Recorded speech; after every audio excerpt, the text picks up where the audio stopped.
Magandang umaga. Papasok na naman ulit ang ating mga chikiting.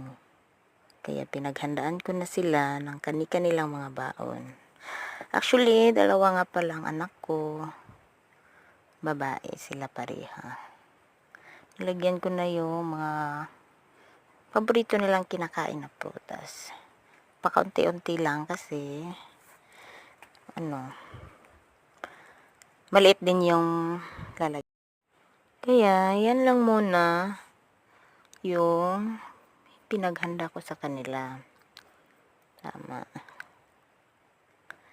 Ayan. May apple, mangga, tsaka biscuits. Para kumpleto talaga yung fruit salad nila. Naglagay din ako ng tigda-dalawa nilang Vita Cubes. Kasi paborito yan nila eh.